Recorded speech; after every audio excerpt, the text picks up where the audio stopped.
Good evening. As we teeter on the brink of global thermonuclear war, Doom.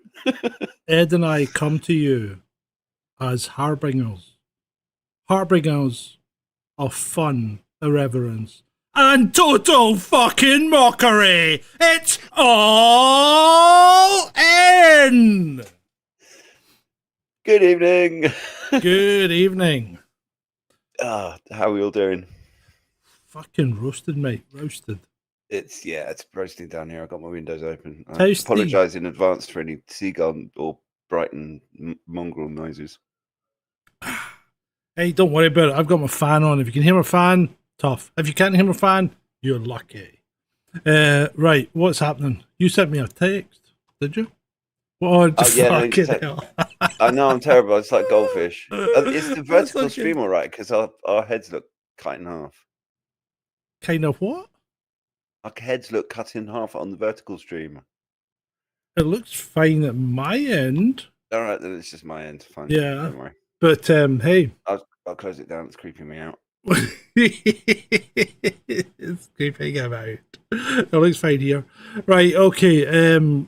Welcome one and all. David Nolan, Shalini, Julie, Ed Techie, I know him. Carolina Blackman, hi Matt, dressed in your alternative gender tonight.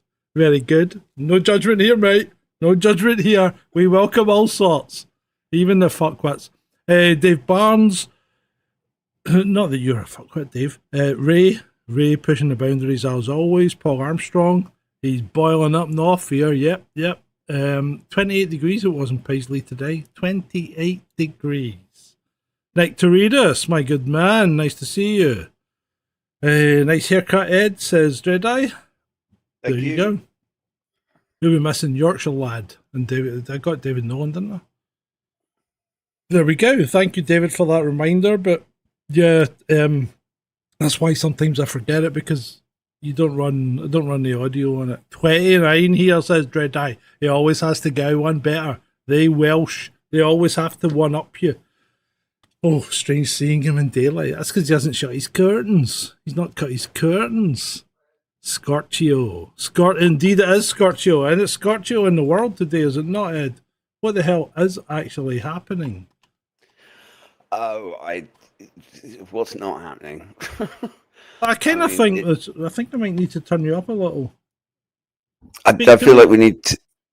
I feel like we need to have like an open monitor on the news or something, just in case World War III properly kicks off while we're on the air. I mean, we've got the British. The British establishment has turned into a bunch of murdering scumbags. And we just had we've had two bits of legislation pass the House of Commons this week that are just abhorrent. I mean, there's no justification. I mean, I don't think I've got slides for them, so you can talk about them right now if you want, mate. Well, yeah. I mean, a couple of days ago we had the abortion bill passed, where abortion in the UK is now legal right up to birth. Which, look, let me just for the record say, I'm not anti-abortion, and I think women should have choice over their own bodies, but there has to be a limit in terms of the baby's rights as well, because at full term, that is a little person, and that little person has rights. Right. Okay. Just before I have to fess up here, I haven't looked into it. I don't know the terms and conditions of it.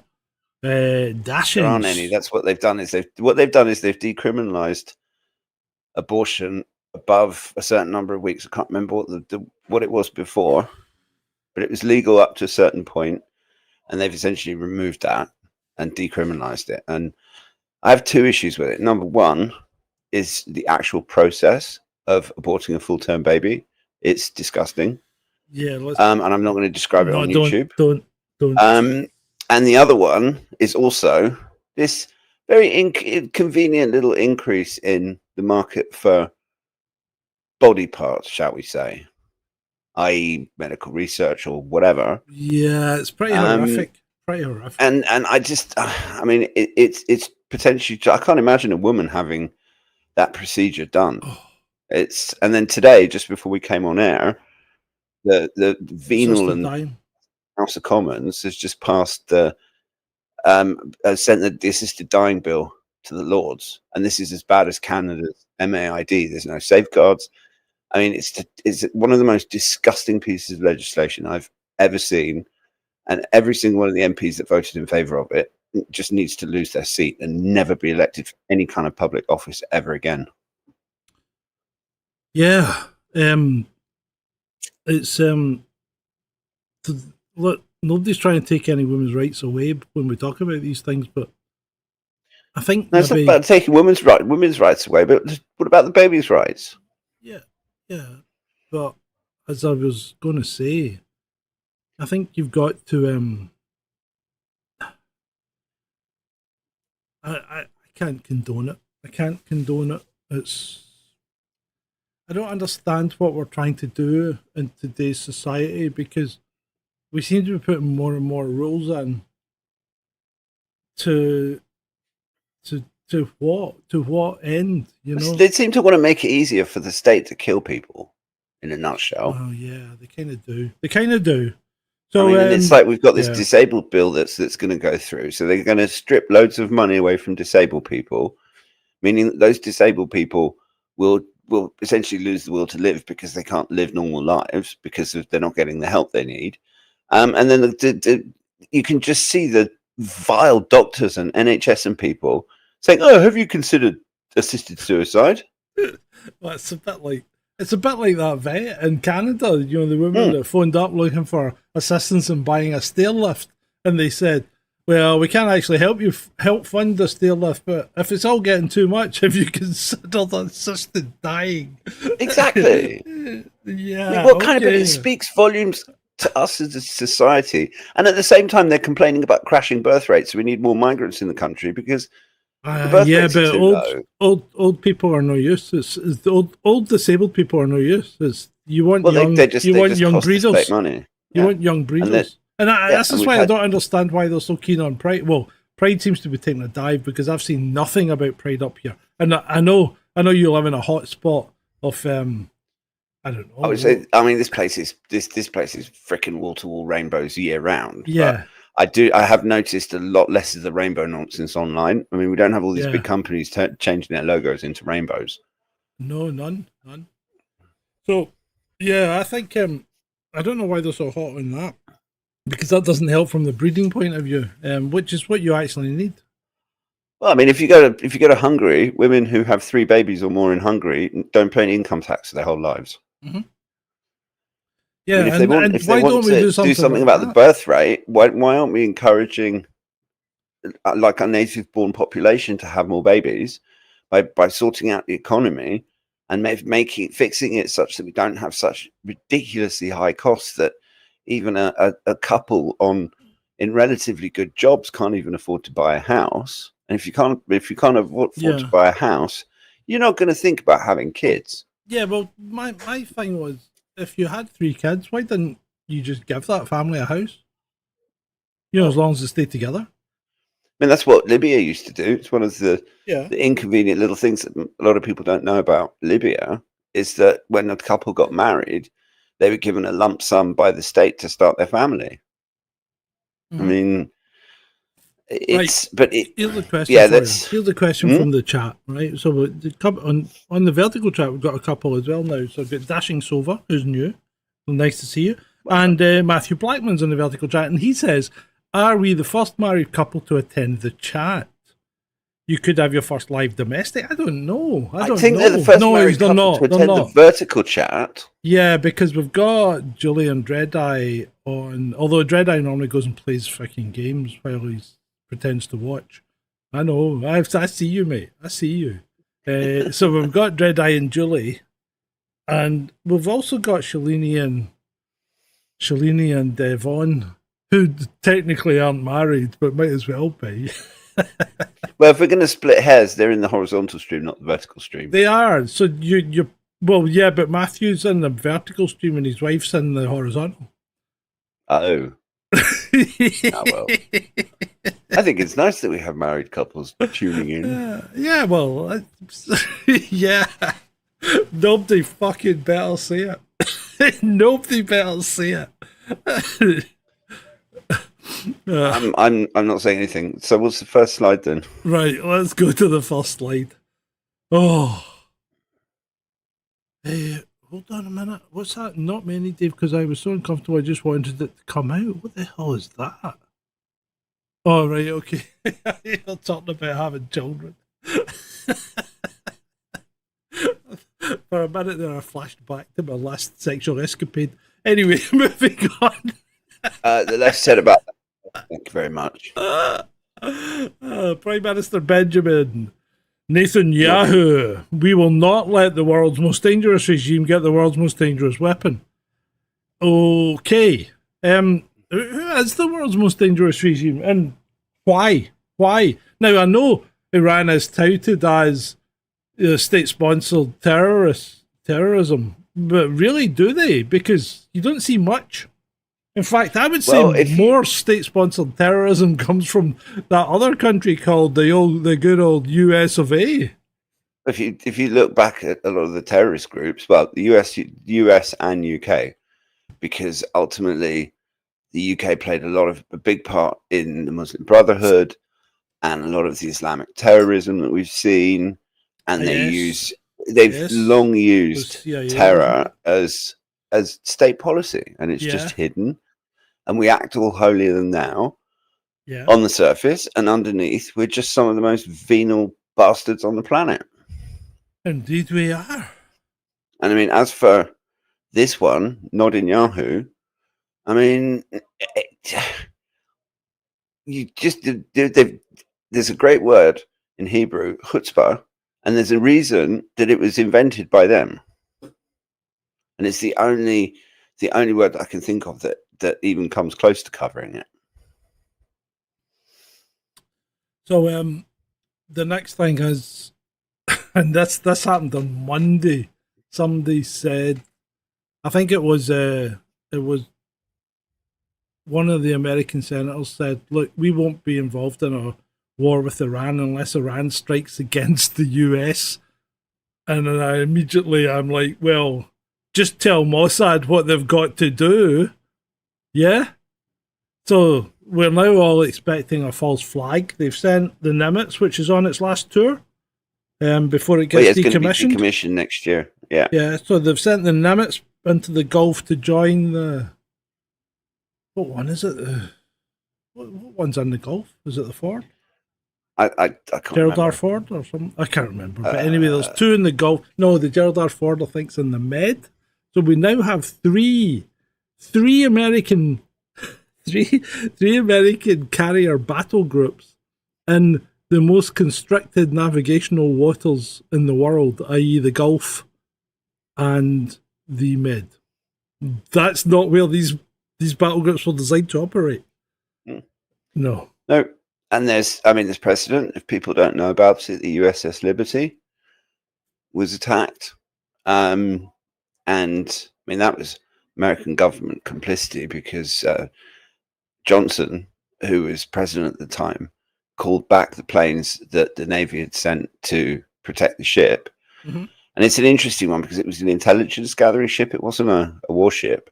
Yeah. Although obviously it probably had a few guns on it for self-protection, but its primary role was intelligence protection. Shouldn't do that. Sorry. Right. And it was around. It was essentially when Israel went to war with Egypt, and I suspect that ship would have picked up things that it wasn't supposed to know about. Yeah, it probably did. But right, what was the USS Cole? Was that not attacked as well? Yeah, that was by terrorists, though. That was in Yemen. Was it? No, not Yemen. Djibouti, I think. But that was blamed on Al Qaeda or one of those other terrorist groups. Yeah, blamed on. But right. the USS Liberty was attacked by an American ally. Yes, it was. It's kind of different. Yeah. Right, as David Nolan says, and in fact, this gives me a chance to use it. Israel did develop its nuclear weapons in secret, and we actually don't know how many they've got, isn't it? And isn't it ironic Yeah. Oh, he's done it. Excellent. Well done. I've had it for 2 weeks. I just haven't had the chance to use it.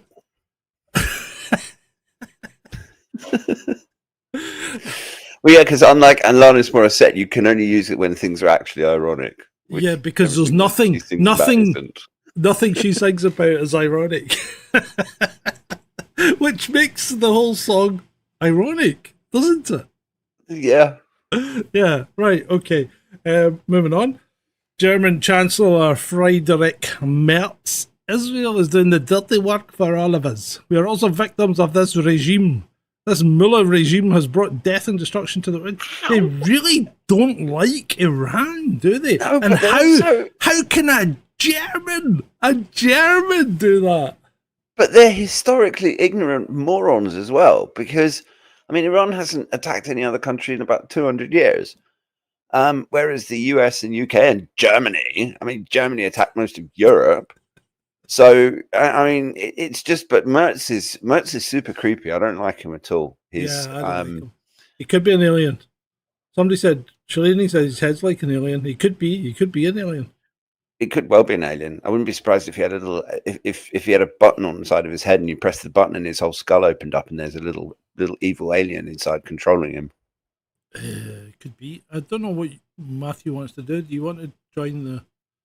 Oh, maybe he has. Maybe he's managed it. I think he wanted to join the horizontal chat. You just go to the horizontal stream, mate, and open it from there. But anyway, Congressman Randy Fife, who looks like a Twinkie. Yeah.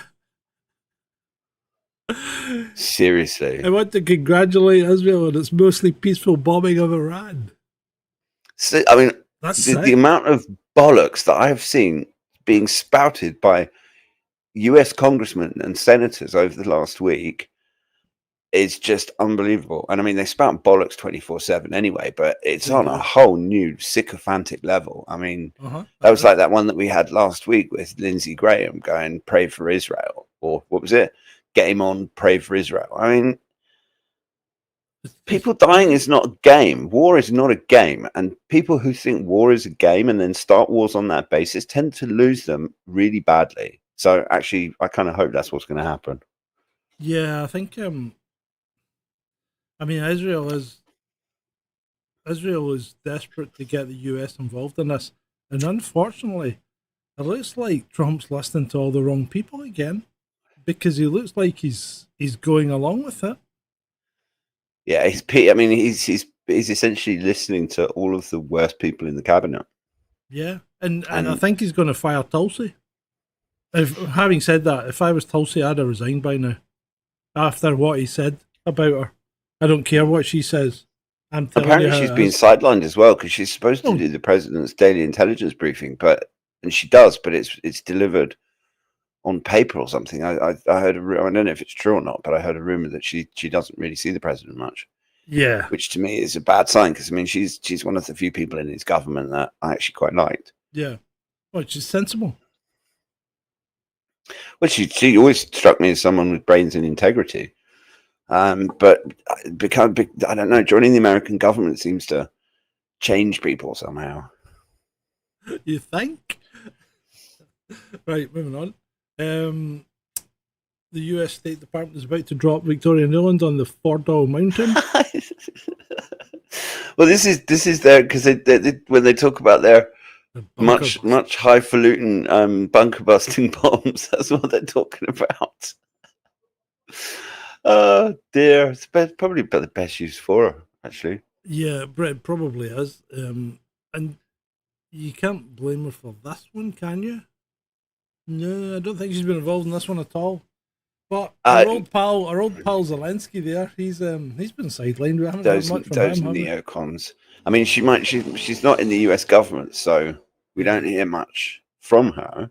Oh, but I bet you she's been egging on behind the scenes. People like that, unfortunately, don't just go away. Right, we'll talk about the steak and lobster, Dave. It's coming. We'll talk about it. Don't worry. Fucking can't believe people. But anyway, right. And then we've got that ignorant comment from Anne van der Steel. Yeah. Iran just hit the US embassy in Tel Aviv. That means I noticed how I corrected her appalling English. That means we now have reason to respond. And yeah, it's Trump that moved the US embassy to Jerusalem. I mean, it just never ceases to amaze me how thick these people are. Indeed. They don't even seem to care. Did you see the interview with Tucker and Ted Cruz? Oh, fuck. I mean, That's coming. That's coming. Yeah. Okay, I'll save that one for later. Right. So President Putin says Russian engineers working in Iran's nuclear power plants are safe and will not be targeted. Russia reached an understanding with Israel, said Putin. You can imagine how that went. Nathan. Yeah. You no touch my man, I kill you. Yeah, pretty much. Yeah. Yeah. Although you went to Fallout Hospital window? Well, I'm sure he was much more diplomatic than you or I would be. But yeah, and you would do. And he probably didn't even need to threaten anything because it's implied. I loved Alanis Morissette. There's nothing wrong with liking Canadian Kylie versions of Kylie Minogue. Anyway, carry on. Oh, she was hardly a Canadian version of Kylie Minogue. Oh, she was. She was. She's as close as Canada got to Kylie Minogue. Anyway, that's a very odd comparison, but you are Scottish, so. Fuck you. Right, where were we? Let's move on. Oh, good grief. Oof. The temperature is mega. So Russia issues a warning to the United States. The US should not provide or even consider direct military assistance to Israel, calling it a dangerous escalation. And then Trump. Oh no, I think there's another slide about what Trump's response was, which was kind of made up, wasn't it? Yeah, well, he made up an entire conversation with him, and then Peskov, who's Putin's spokesman, said, "No, they haven't had a telephone call." But I mean, Trump has been rather unhinged this week. I mean, some of the stuff he's been putting out on Truth Social, it's just like, I'm sorry, this is not statesmanlike, and this is not how a president of the United States should be communicating. And what the hell are you trying to blow the world up, or trying to prove what a big man you are or something? I mean, yeah, I know. Right, people in the chat, I have one goal which ends in 1 hour's time. I want at least one super chat or donation of at least £5 for no adverts next week. Okay, I think that's a fair deal. It's a fair deal. If I get 5 donations of 99p, I'll do that as well. But there you go. Or if I get 5 people joining the channel, which can be from as little as 99p, then I'll make sure there's no adverts next week. So that's tonight's goal. You have 1 hour. Your task, should you choose to accept it. Right, moving on. Just in, US intelligence, and is that itself an oxymoron, finds that Iran was years away from producing a nuclear weapon, contradicting Israeli intelligence that claimed they were just days away. Did you include the Israelite tablet one I sent you? No, I don't. It might be in the jokey section. All right, yeah, because I mean the thing is that I'll be 52 this year, and pretty much all of my adult life, that I've been aware of news and been paying attention to these things, Israel has been saying that Iran is X amount of time away from having a nuke. I mean, Netanyahu's been saying it since the 80s. So I mean, the whole it's the same as Iraq has weapons of mass destruction, or that 45-minute claim that Blair made in the dodgy dossier, that Saddam Hussein is 45 minutes away from firing a nuke at the United Kingdom. Mm-hmm. It's all bollocks. I mean, it's just nonsense. So Beats and Tape says he doesn't join cults, but he's quite happy to listen to them. I like that. Yeah, value for value. You take my product, you give nothing back. That's good. I like that. Right, carry on.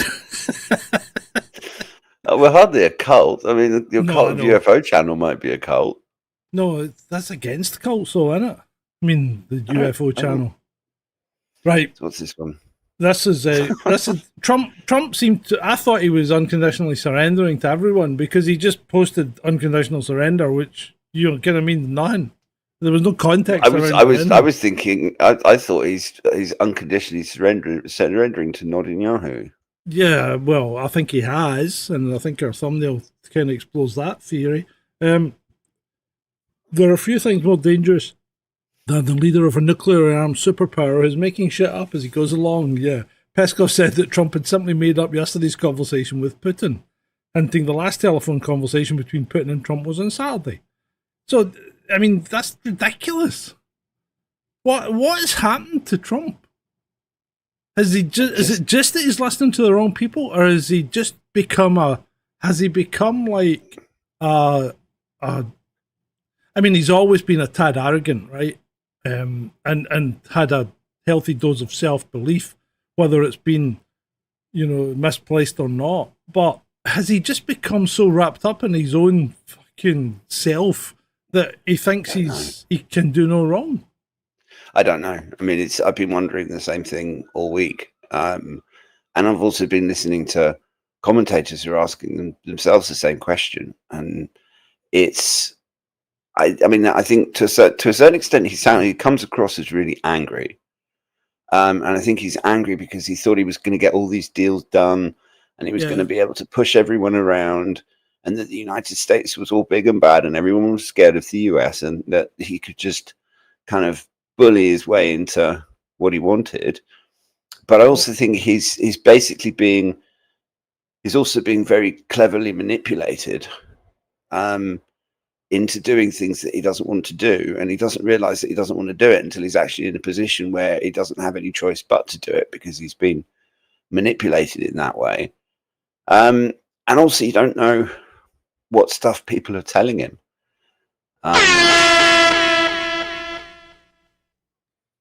Next reader says, dropped us a donation. Thank you. Pardon me. It doesn't let the rest of you off the hook because he's a good guy. He does it all the time. The rest of you are still on the hook. Right. The hook. See the hook, all right. But also, I mean, the other thing that tweet of Trump's, well, the Truth Social post of Trump's top right. I mean, to start threatening to assassinate the supreme leader of another country, I mean, it's not very presidential. It's puerile, mate. It's puerile. I mean, read that tweet out. It's puerile. It's like we know exactly where the so-called supreme leader is hiding. He's an easy target, but he's safe there. We're not going to take him out. Kill. At least not for now. But we don't want missiles shot at civilians or American soldiers. Our patience is wearing thin. Thank you for your attention to this matter. What I want to know is why the hell, since he became president, he has to finish all of his bloody posts off, or most of them, with something nonsensical like, thank you for your attention to this matter. I mean, what the... What? £5 super chat from Shalini Varma. Thank you, my little cherub. We do love you. Oh, right. So there'll be no adverts next week. Anyway, Sergeant happy now. No, I'm not. I'm never happy, mate. I can't become happy. I've got too much to be. Sergeant less grumpy. I'm grumpy. I've just be less grumpy. Yeah. And speaking of grumpy, the Grumpy Scott's been back on and done another review of Andor season 2 this time on the Snarky Cinema channel. So if you like movie reviews and film and TV, series reviews, go and listen to that. The Star Wars stuff seems to do quite well. Next will be probably Rogue One. I also did How to Train Your Dragon, which I wasn't a great fan of. I didn't hate it, but I wasn't a great fan of it. Right. Oh. Right, here we go. What is the population of the Death Star? What does this refer to?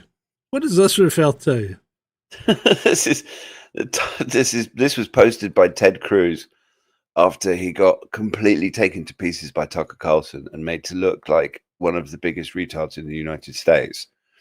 And then his response to the mountain of criticism he was getting was to post this nonsense. Yeah, so I mean, Ted Cruz has such a fragile ego that he's now trying to mock Tucker Carlson, who literally did disassemble him on that interview. yeah. Ted Cruz It's was it inept. was a kind of interview that you don't see from mainstream Western journalists. I mean, all of their interviews are also unless they're being really belligerent with someone they disagree with. But when it's regime puppets that are being interviewed, I mean, the interviewers are so sycophantic. It's just disgusting. And so it was refreshing to watch an actual proper journalist trying to get some answers out of a useless politician. Hey, the droids count what? Carolina. That sounds like a country. Is that what, a state? Carolina. Is that how you pronounce it? Carolina. No, I like that. Carolina. Carolina. Are you Eastern European? Or am I prying too much? Anyway, enough of this nonsense. Right. So, what was I going to say? Strangely enough, David Nolan, right, a man who I enjoy the odd Tuesday evening with, odd reviewing movies, of course, on Snarky Cinema, the shameless plug. David Nolan strangely comes up with Eddie Munster, Ted Cruz, and that's bizarre because the next slide is. Oh, why did it not go? The next slide is the King of Iran announces there's a plan for the day after. And my reply to that tweet was, I liked him in the Munsters. he looks like the uncle. And there, front and centre is young Tucker Carlson. Did droids count as part of the Death Star population? That's a good question. What's the airspeed of a South African swallow? If you don't know the answer to South African swallow, I've got no idea. No, you're supposed to say laden or unladen. What? Have you never seen Monty Python? Then the guy, the gatekeeper, the search for the Holy Grail when they're trying to cross the ravine, and the guy goes, "I'll ask you one question," and the guy goes, what's your favourite colour? And the first night goes, pink. No, I mean blue. And he got the question wrong, so he disappears. And then the next guy comes up and he asks him what, and he asks this guy something else, what's 2 plus 2? And the guy goes, 4. You may pass, right? And the next guy comes up and he's going, what's the airspeed of a South African swallow? And the knight goes, laden or unladen, and the gatekeeper goes, "Oh, I don't know that," and he goes, "Whoa!" He disappears. So the rest of them will get to pass. Right. Sorry, I mean, the thing is that you either love it or you loathe it. Monty Python's just classic, absolutely classic. Nights that say knee, come back to bite your ankles. Come back to bite you. I'm not finished with you yet. After the guy's hacked off all 4 limbs. Anyway, right. Yeah, there is a plan. Trust it. There is a plan. Trust it. Yeah. I mean, this supposed Iranian king, his father, Reza Shah Pahlavi, was the guy that the Americans and British put in after they overthrew the democratically and very popular Mohammad Mossadegh in 1958. And his father and him, I mean, if you actually do some research on Reza Shah II Pahlavi, who's the son, the kind of people that he's got is surrounding him and what they want to do with Iran is 100 times worse than the mullahs. I mean, he's not a good person. His father wasn't a good person either. Although there are some Iranians that lionize him. I mean, there's an Iranian that works in the Turkish barber that I go to. And I had to put up with a nearly hour-long lecture about how amazing the bloody Shah was. And you can't sit there and anyway, let's move on. Freaking hell, mate. I am literally melting. A powerful explosion occurred at a warehouse in the city of Shaheen Shah, central Iran. Orange smoke. You know what that means. Do you know what orange smoke means? I mean, what are they trying to do here? What are they trying to say?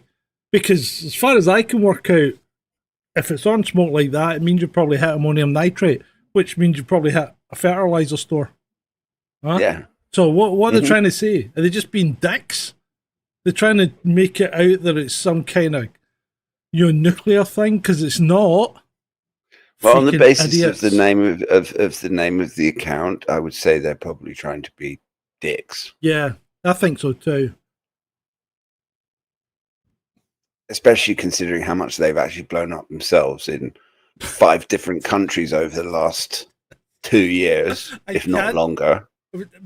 Ed and I were talking about this briefly before we came on air, and it's like, I can't believe the amount of people out there on social media going on about or playing the victim after the last year.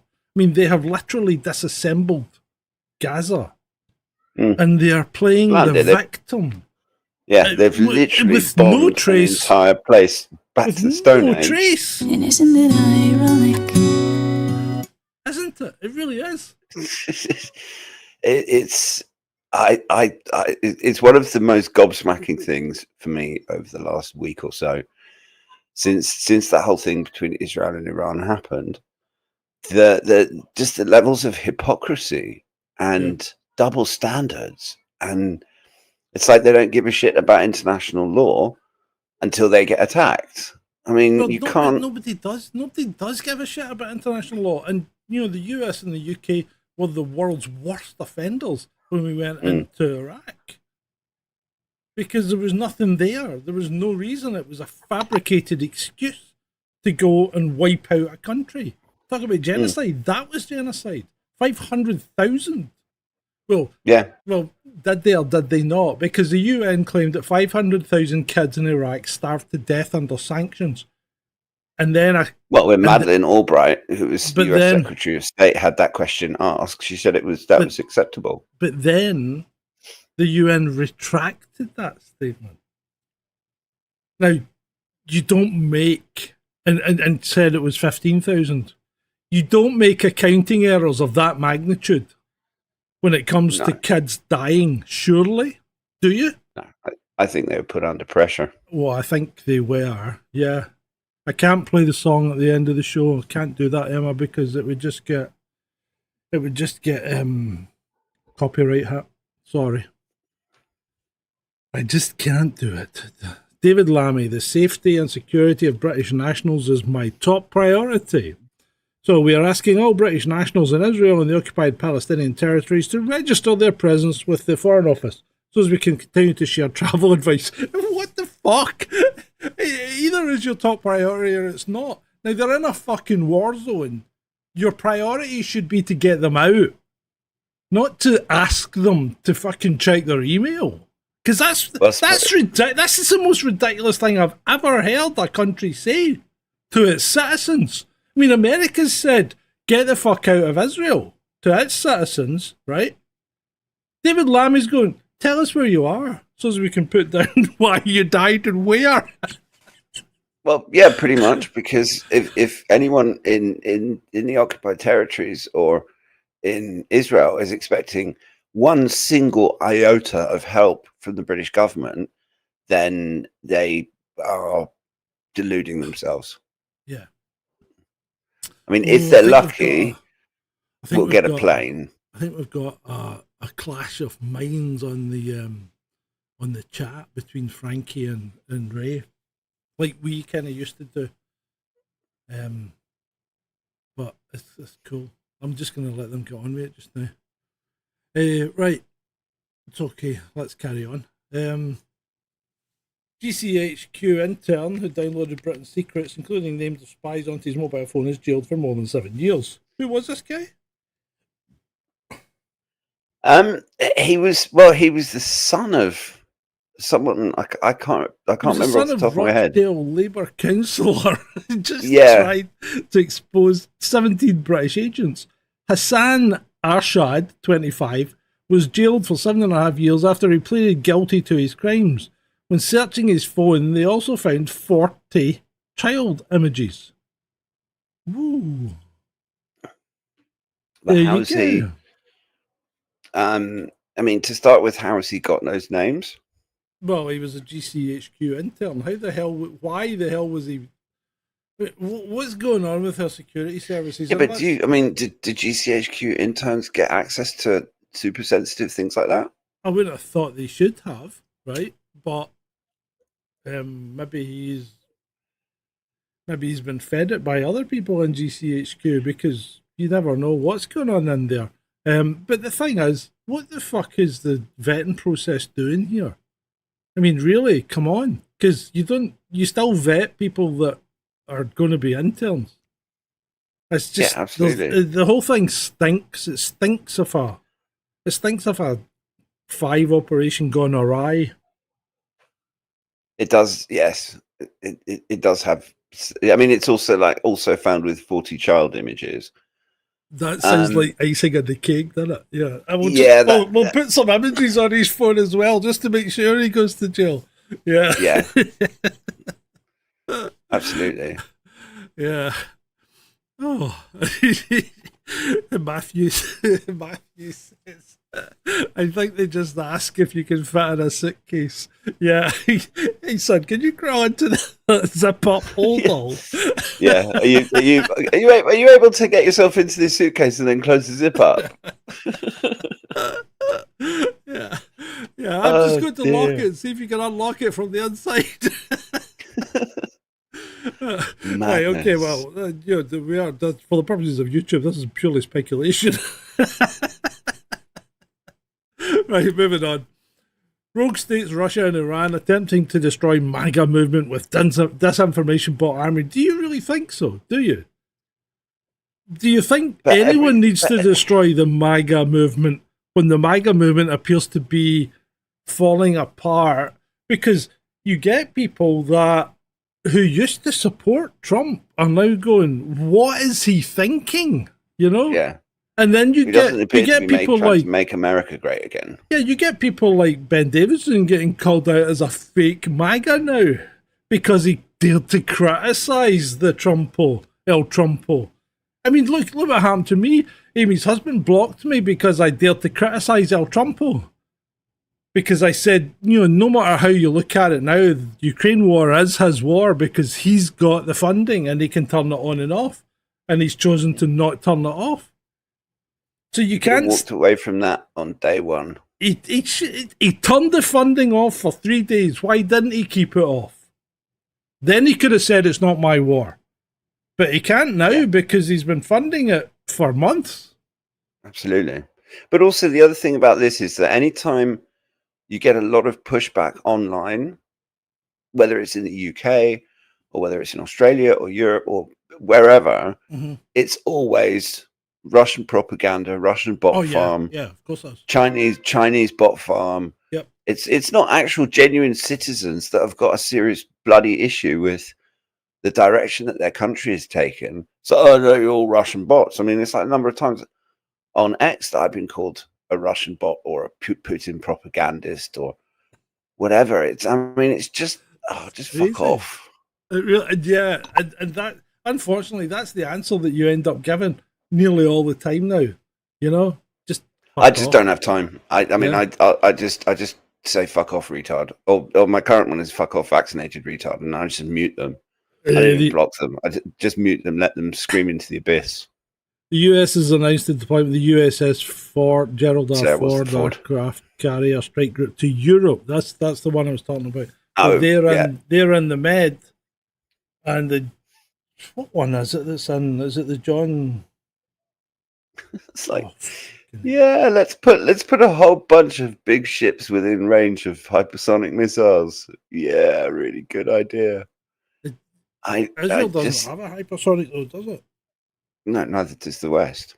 Nor do we have any way to defend against them. Well, no, I know.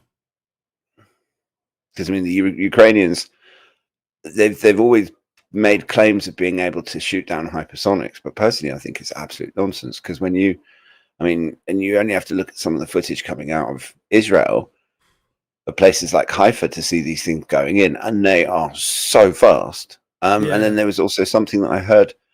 This is like third-hand information from someone who like works on a radar station in Israel or something like that. And they said that they get to a point with these missiles where they just disappear off the screen. You can't see them until they go boom. Because they're going so fast, yeah. Yeah, well, because the hypersonic, when they go hypersonic, they get a bubble of plasma around the missile, and that scatters radar beams. Yeah, it does. Right, so the US and the UK just pulled all their warships out of Bahrain. That isn't, well, it's not routine actually, because normally the UK use Bahrain as a kind of home from home when they're out there. Because remember, that's where the two UK minesweepers reversed into each other in the harbour. I mean, it could be that you never know. The Bahraini government might have said to them, "Look, we're not getting involved in this. If you want to attack, then do so not from our territory, because we're basically sitting ducks." Do you not think it's maybe to do with the fact that they don't want their ships stuck inside the Gulf? That too. Yeah. Mm-hmm. Yeah. Right. But it's like you said, it's still not a good sign. Yeah, okay. American soldiers given steak and lobster. Usually not a good omen. Right, okay. So this is what was it Dave was going on about earlier. US soldiers did get served steak and lobster, and normally that's the big meal before you go on deployment. But no, they got steak and lobster because this is the 250th anniversary of the Army's birthday in America, which is what that parade was all about last week. When they said it was for Donald Trump's birthday, it was actually a kind of joint thing for his birthday and the Army's birthday. And that's why the soldiers got lobster and steak. Nothing to do with a deployment meal. I've seen various different pictures posted by US service personnel, and all I can say is that in some cases, like this example you've got here, there's a really lovely looking bit of steak and lobster. Yeah. And there was a few of them that got seriously shortchanged because neither steak nor lobster looked particularly nice. I suppose it depends on your mess, doesn't it? Right. The Royal Navy patrol ship. Meanwhile, the Royal Navy always keen to do things that it cannot back up. Right. Royal Navy patrol ship HMS Spey has transited the Taiwan Strait. There's just not enough going on in the world right now, reaffirming the United Kingdom's commitment to freedom of navigation in international waters. But hold on a minute. I know the Royal Navy used to rule the world, but they don't anymore, right? Not even close.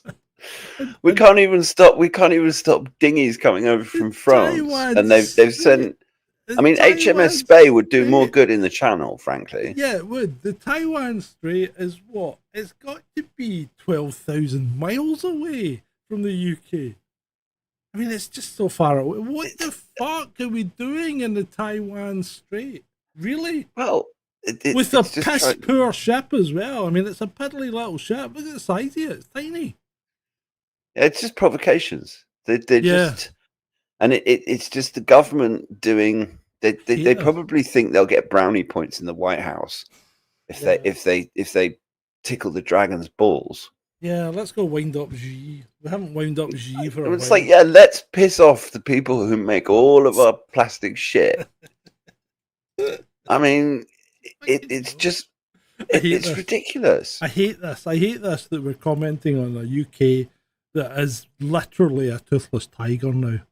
I mean, you got to look back at the UK and dare I say it, the Empire, right?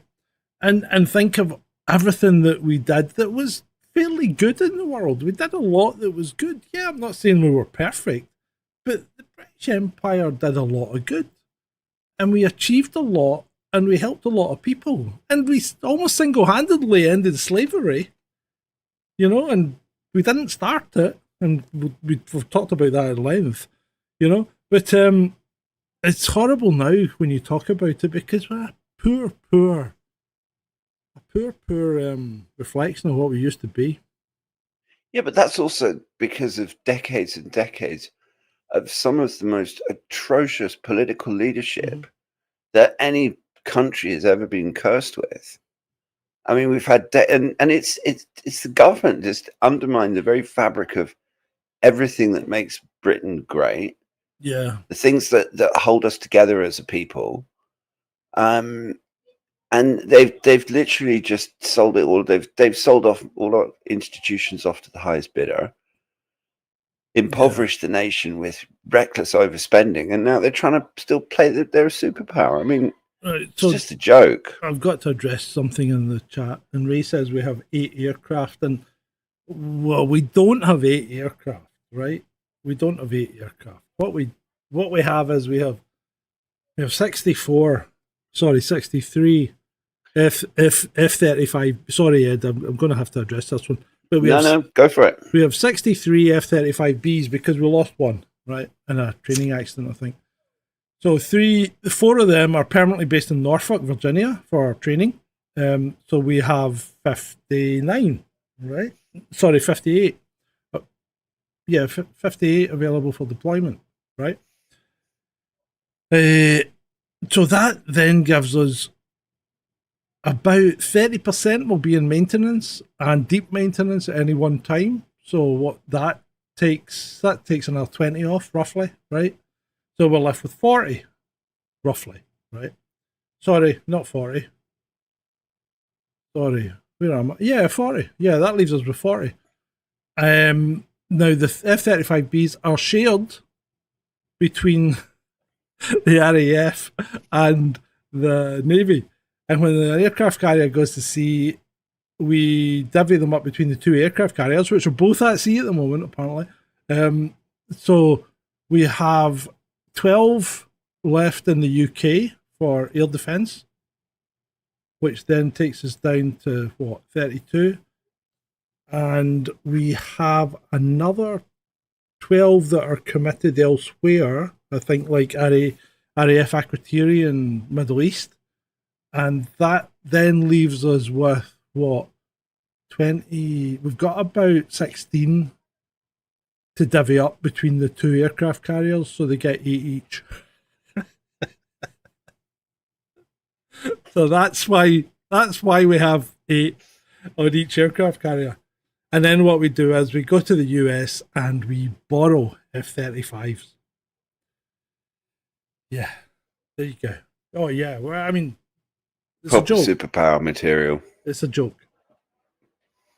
I mean, it's at the point where the world would be much better off if the British government focused on solving the problems that Britain has got and not pissing all of our money away overseas, money that we don't actually have, and stopped pouncing around the world trying to be some sort of empire and just making ourselves look ridiculous. I mean, it's embarrassing. Stop thinking that we're projecting power when we're just being a lapdog to the US.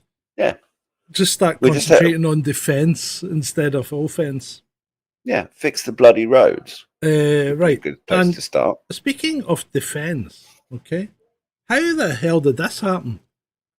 So two Palestinian Action cyclists broke into they were scooters. Oh, okay, scooterists broke into Bryce Norton and damaged Voyager aircraft. The Voyager aircraft is the Airbus version of the refueling tanker and multi-role transport. So they damaged 2 Voyager aircraft, which they said were used for refueling aircraft in support of Israel. Now, Voyager were. Sorry? Which they probably were. Well, no, Voyagers can't refuel American F-35s because they have a completely different system. The F-35 uses a probe. Sorry. Our F-35s use probe and drone. Their F-35s use boom. And our Voyagers don't have boom on them, so we can't refuel their aircraft. Well, it's still... I mean, personally speaking, I still think it was justified. Justified. No, I don't give a fuck if it's justified or not, mate. What I want Well, to no. know is how the fuck did two scooterists break into an RAF base and let's not call it vandalism because it's not, sabotage our military? That's an act of treason. That's sabotage on our military, our defence forces. That's an act of treason. It's not vandalism. But thanks to Tony Blair, treason in the UK is now a toothless tiger. So, but I mean, people should. If you haven't seen the video of these guys scootering along the runway, it's hilarious because they're literally just. I mean, there's nobody trying to stop them. There's no. It's mental. I mean, was there anyone working on the base? I mean, do they have any security? It's Bryce Norton. I mean, they got CCTV or it's fucking MPs Bryce Norton. It's one of our biggest bases, just north of London, I think. I mean, I've flown out of Bryce Norton. It's a mega base. Well, epic fail. I mean, the base commander at the very fail. Yeah, well, the base commander needs sacking to start with. Yes, she does. Although I heard that she spends an awful lot of her time painting rainbow crosswalks on roads and stuff. Well, maybe she should fucking cut that out and concentrate on protecting her own base. Well, yeah, there's too much of that. Yes. Yeah, and of course Britain's involved in the Israel thing now because all the fucking Israeli planes are in Akrotiri, which I've also flown out of. In Cyprus. Which would be very interesting because technically speaking, they're now making themselves a target. Mm-hmm. Yeah, and I'm not sure if Iran's got. I'm sure Iran. I'm sure Iran could hit Akrotiri. Yeah. Well, I'm sure they will. I'm sure they're not going to unless I think if the US attacks, it'll probably be one of the first places that they go for, because Akrotiri is effectively just a little floating aircraft carrier. Mm-hmm. Well, not floating, obviously. Yeah. But...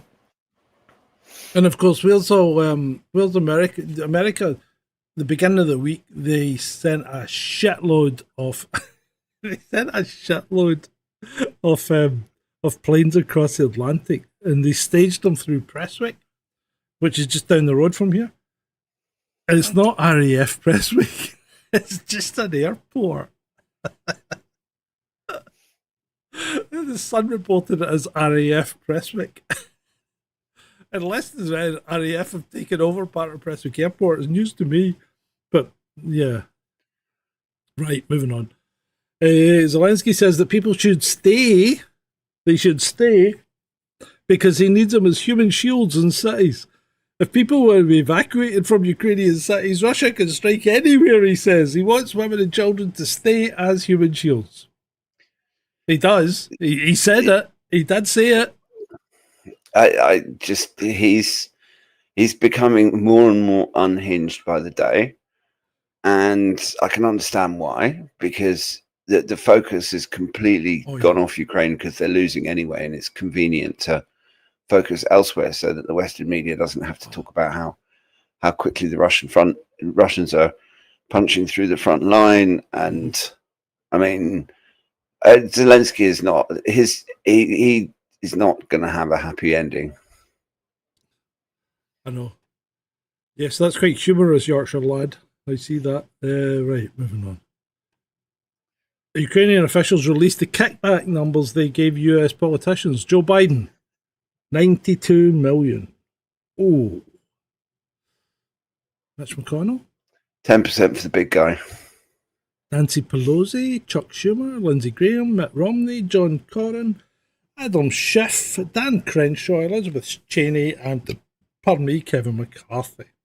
Well, it explains exactly why all of these people were advocating so hard for involvement in Ukraine. Mm-hmm.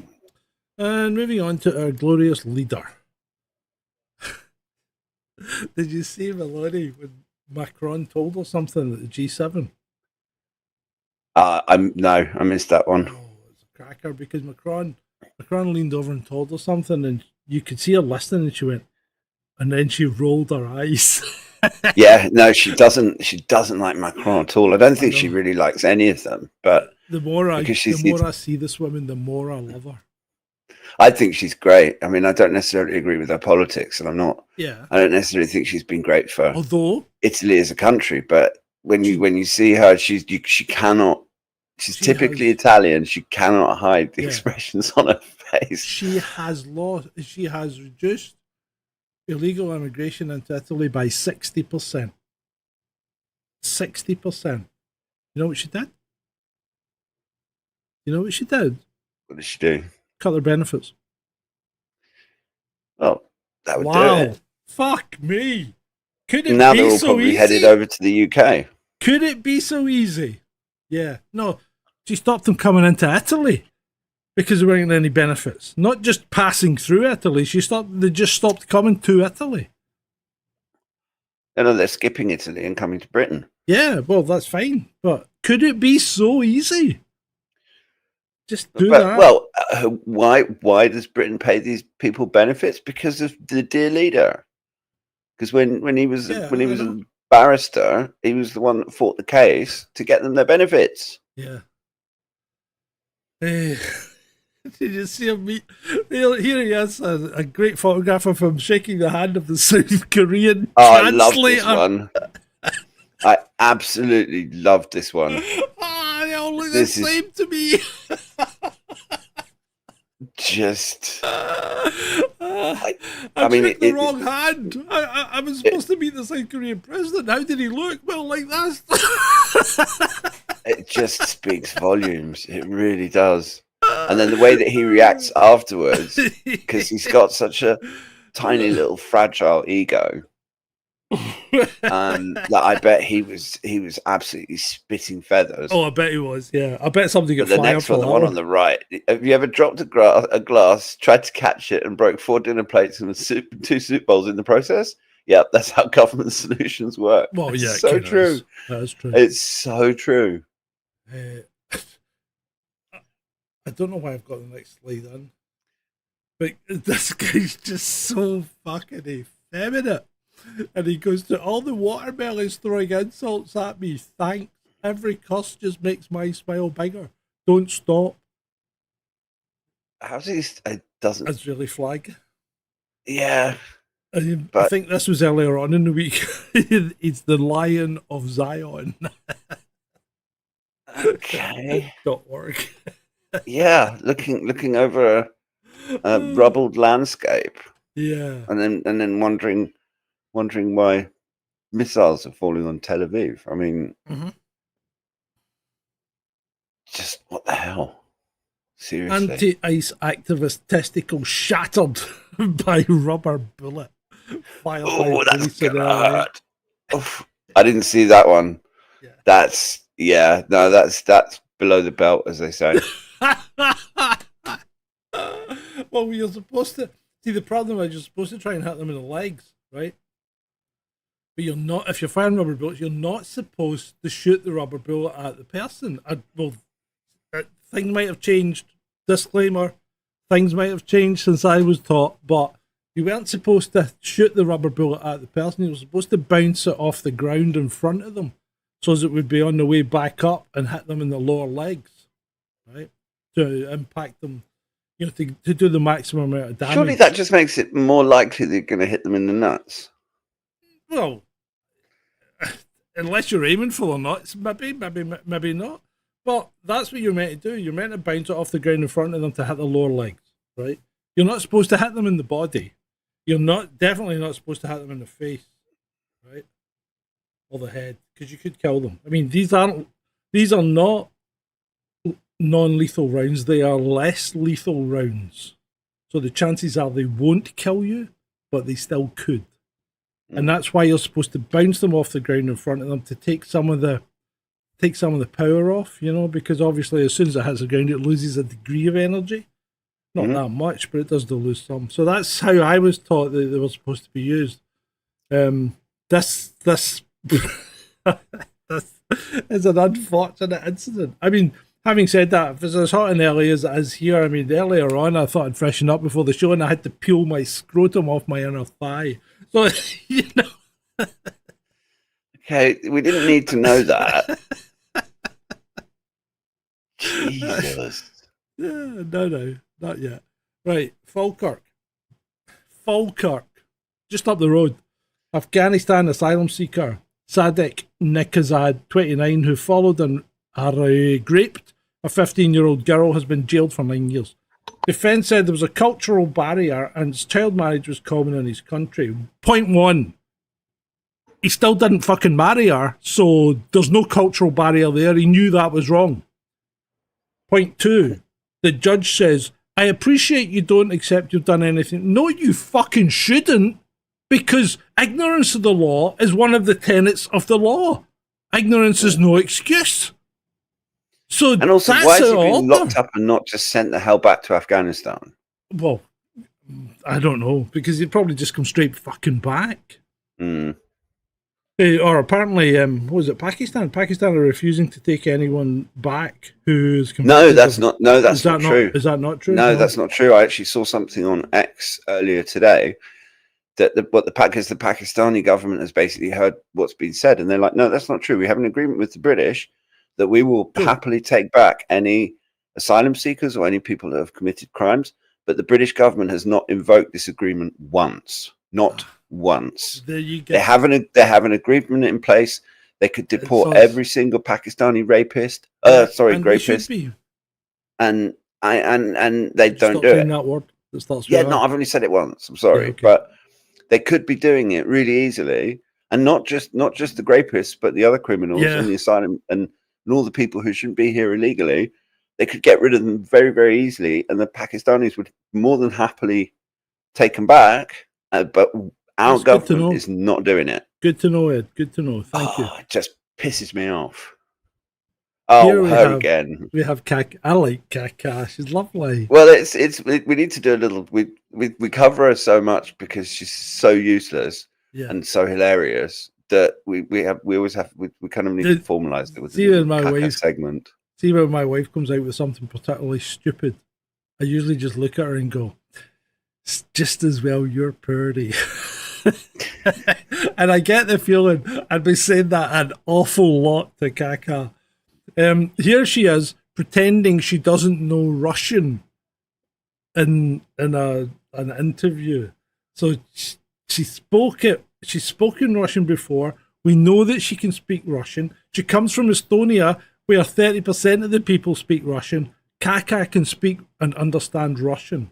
And she not just that, but apparently she speaks it fluent. Perfectly with no accent. Yeah, exactly. And then I mean, but that's just Kaka. I mean, that is what she's like. Yeah, I know. So what's that one? Putin cannot be trusted as a mediator. Kaka says urges EU to tighten Russian oil cap after deadly Kiev strike. Yeah, so we start problems in the Middle East, which is inevitably going to increase the price of oil. And how's that going to work out? You can't. You really couldn't. You can't. I mean, they're trying to hurt Russia, so they're going to do something that's absolutely going to help Russia. I mean, if oil goes to $200 a barrel, Europe and America are going to hurt, and Putin's probably just going to build skyscrapers, or I don't know, give people tax-free holidays or so. I mean, it's just you can't make it up. These people are so stupid. You can't make it up. You just can't make it up. Oh, sorry. Done the wrong thing. Because that oil caps, nobody's ever paid attention to it anyway. Right. There we are. Oh. So this is one of yours. I'm going to leave this one to you because it's a lot of text. Oh, this one. So, get this. The British government is bringing in a levy, which means that there's going to be it amounts to a 30% tax on glass. No, I like. But only 3% on plastic. And so, why? Well, exactly. And essentially, beer bottles are going to be hurt worst of all. So all the beer is going to be in cans, which beer out of bottle tastes better anyway. I'm going to have to buy up loads and loads of beer. Yeah, it effectively amounts to a 50% tax on bottles of beer. And obviously this applies to wine as well. Oh, and And it's like glass is much easier to recycle to start with. Yeah. We've got a massive plastic pollution problem. Yeah. I mean, it's the typical cack-handed moronic. It's like it says at the end, it's an idiotic piece of legislation. Although I think that's actually being a bit too generous. I mean, it's just typical Labour government nonsense. They're idiots. They're literally the country. The country is run by morons. To be fair, it's not just the Labour government. Dreamt up when the Conservatives were in power and brought into implementation by Labour in April 2025. They're all arseholes. It's an idiotic piece. The government are arseholes. Government. End of story. Yeah, no, I agree. Tory, Labour, I mean, I despise the Tories. I despise Labour. Speaking of arseholes, we have a warning. What's this about it? What's this about? Well, we're being warned not to drink orange juice or apple juice because it doesn't have enough water in it and you can't stay well enough hydrated in hot weather. I mean, it's just what the fuck? Sometimes these things just leave you speechless. And I saw this when it came up on my X feed, and I just thought, no. I mean, come on. Yeah. I thought we were adults. If you want to drink orange juice in the heat, it's not going to kill you. You thought we were adults, did you, Ed? Did you? Humans may be contributing to global warming by breathing. Study finds. Yeah, okay. Okay, that's handy to know. Let's just stop breathing. Fucking ridiculous. They're just setting us up for yet another tax. Yeah. They want to tax the air we breathe. They do. SpaceX Starship 36 just exploded in a massive fireball prior to launch. That was earlier this week. I mean, I have to say, if you're going to have a rocket explode, go big or go home. It was a very impressive explosion. I've never seen a rocket explode, mate. It didn't go big. Well, this one was super massive. Yeah, it was. It was. Well, I mean, it's a big booster. Yeah, I don't know how I survived the heat wave of 76 either because, well, I tell you how, I was young and I was considerably thinner than I am now. So I didn't have all this insulation around me. It's just no use. Plastic wine, I know. We're going to be drinking wine out of wine boxes. Oh my God, I'm turning into my fucking mother. I know. Oh, Jesus Christ. I mean, I mean, I just can't. You just cannot get over how stupid those fucking politicians are. It's just fucking. And all the civil servants and all of those quangos and NGOs. They're all just retarded wankers trying to ruin life for the rest of us. Yeah, and we've spoke about SpaceX before, just to briefly touch on this, and I still think that that who was it? Was it Jeff? Well, was it Jeff? I think Jeff might actually have had a point. You know, test the fucker extensively and engineer it on paper before you start fucking throwing it into space.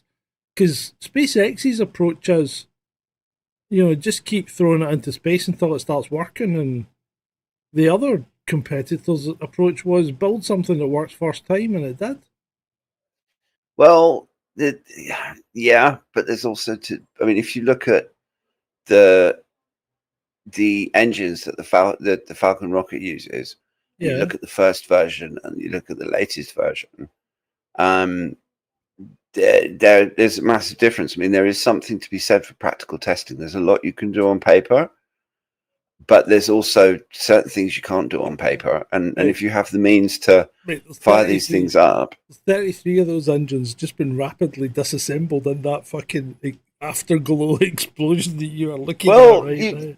You can learn a lot from a rapid unscheduled disassembly. I mean, yeah, okay. And also with the Bezos thing, yeah, I mean, particularly with when he sent his missus and Katy Perry up, I have questions. I know. Right, Liam Cunningham Game of Thrones. The rich have forgotten to be afraid of the poor. He's not wrong. He's not wrong. He's not wrong at all. He's really not wrong. And he's rich, so it's maybe a tad. And isn't it ironic? Coming from him, but yeah, but the thing is that because of all of the technology and all of the security and all of the protection that they have and the way that they're essentially just insulated from reality and they live in their rich little bubbles, and they're surrounded by security and they have bulletproof vehicles and they travel in private jets and everything else. I mean, I've often thought that if politicians weren't allowed to have any security, maybe we'd have a better standard of government. I don't think politicians should have to have security. But if they weren't such duplicitous douchebags, then maybe they wouldn't bloody need it. Exactly. If they were held accountable, then Yeah, anyway. It's like Sadiq Khan telling Londoners that they should take the bus, and he gets ferried around in a gigantic armored Land Rover. Yeah, in a 3-car convoy as well. Yeah. And it's that hypocrisy, and but the thing is that they've also been very good at distracting the poor. That's why we have all these stupid television and game shows and all of the bread and circuses.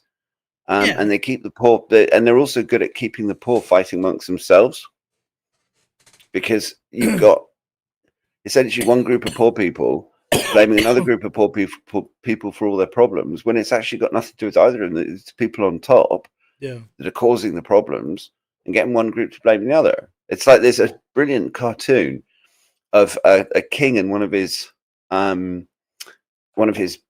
assistants or whatever, and they're standing up in the battlements, and there's a whole crowd of angry people, and one set of people has got pitchforks and the other set has got torches, and the advisor says to the king, you don't have to fight them, all you have to do is tell the pitchfork people that the torch people are trying to take their pitchforks away. Yeah, that's true.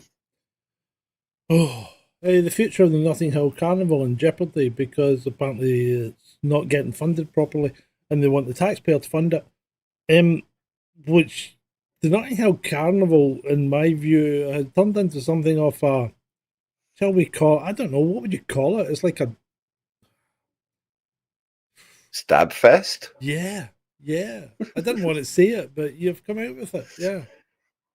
I mean, so maybe it's time the Notting Hill Carnival just died a death. Well, unless they can get the problems of violence and stuff under control, but then that's unfortunately a reflection of where London is at. Well, it's maybe not as bad as you think it is, to be fair. But the thing is that 20 years ago, you didn't get a lot of stabby at the Notting Hill Carnival. No. I mean, I've only done it once. It's absolutely not my cup of tea at all. But if it can be done in a peaceful, kind of happy, let's have a proper carnival instead of some sort of murderous stab fest, then yeah. I was going to make a video, and I still might make it, the 10 most dangerous countries in Europe. Sorry, not the 10 most dangerous, the 10 most dangerous cities in Europe.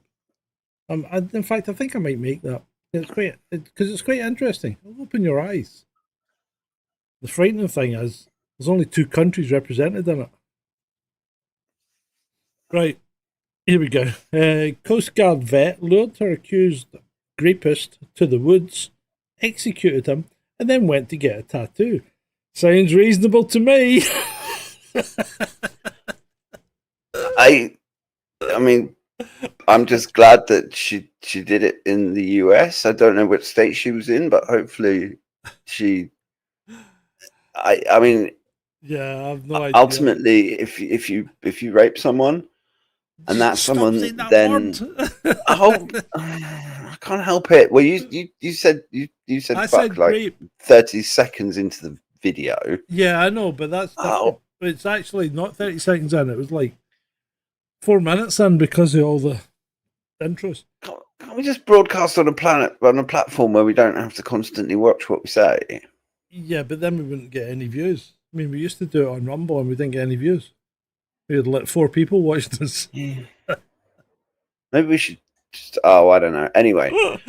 my point is that if you do that to someone and then that someone does something bad to you, I would call that justice.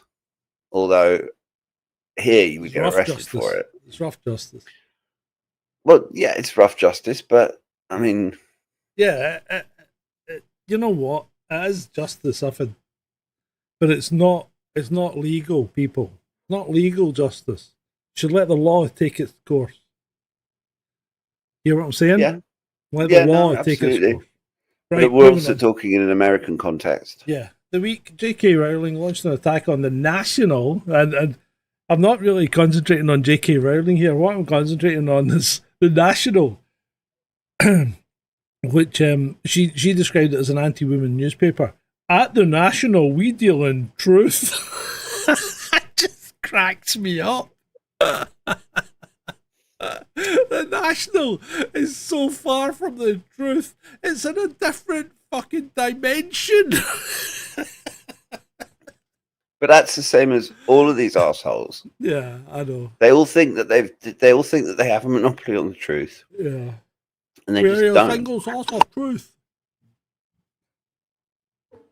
Remember Jacinda? What can you tell me about this, mate? Which one's this?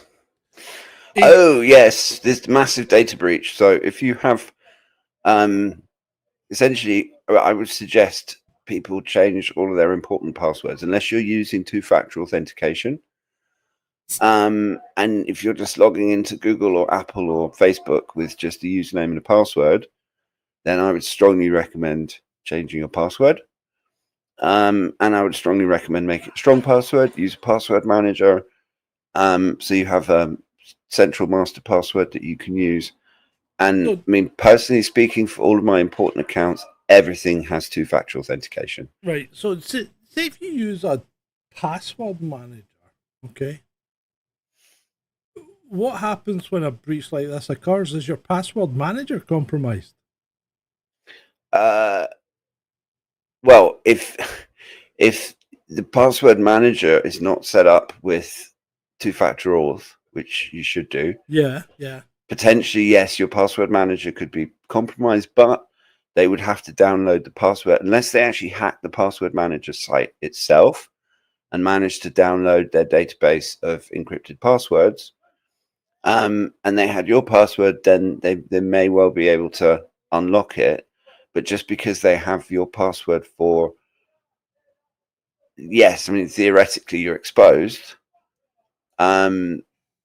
But in this day and age, two-factor authentication, most websites offer it. You have a little app, gives you a 6-digit number when you log in. And that is the single thing that you can do to secure yourself. But with this one, I mean, it looks like it's an absolutely gigantic leak. Yeah.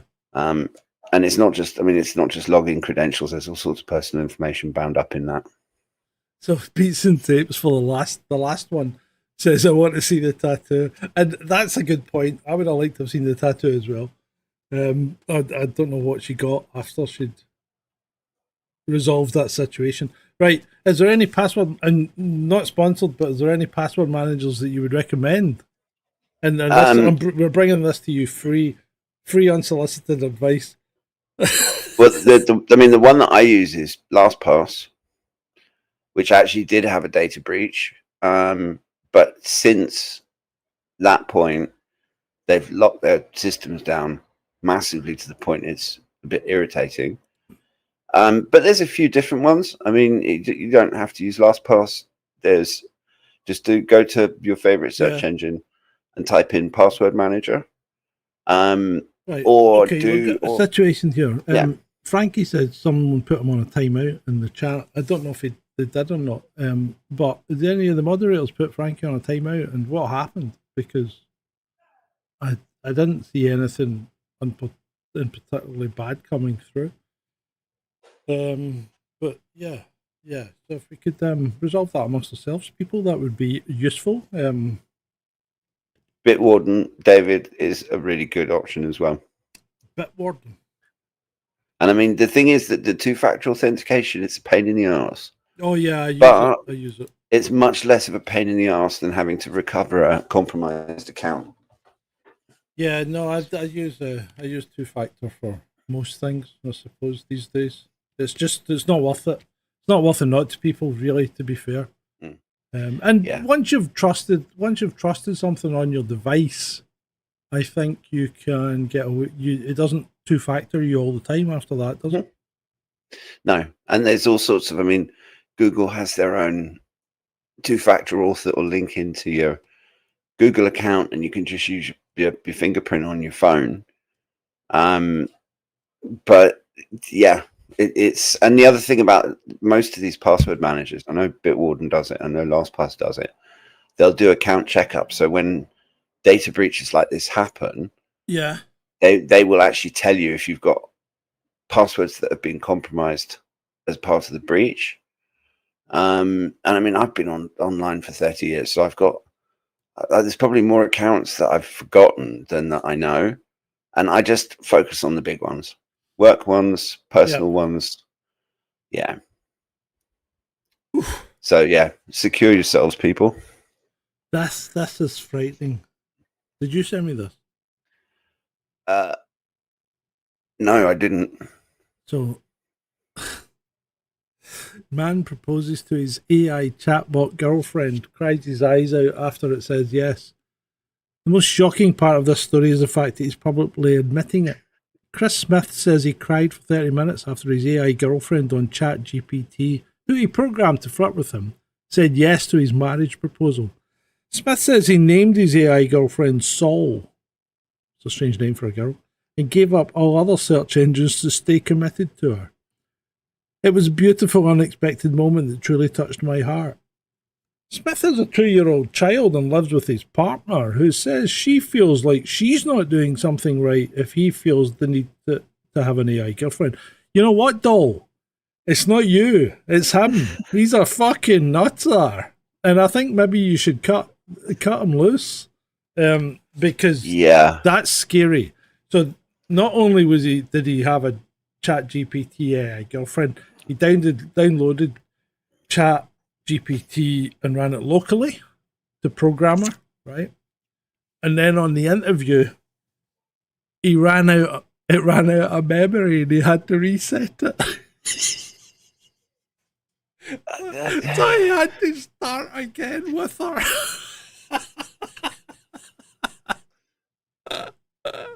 What a fucking joke. Well, the conversation, I mean, because I use Chat OpenAI, who makes ChatGPT. Their API has a feature in it called Assistants, where you can essentially program it to interact with you however you like. And that has within that it has threads. So you create an assistant, you create a thread, you add messages to the thread. Now the thread has a maximum length of 100 messages, and it'll auto prune it. But one of the problems with these AI assistants is when the chat gets too long, the context window is too big and the AI can't handle it.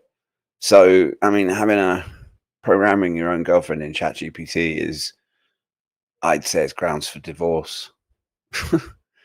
I strongly recommend that his partner kick him out. Find someone that the guy's a nutter. Yeah. And ladies, if you have a partner that is flirting with his ChatGPT, you're not the one doing anything wrong. And the only reason he likes it is because he can tell it exactly how he wants it to interact with him. This is just wrong. Effectively, he's cheating on his girlfriend with a bit of software. That's quite pathetic.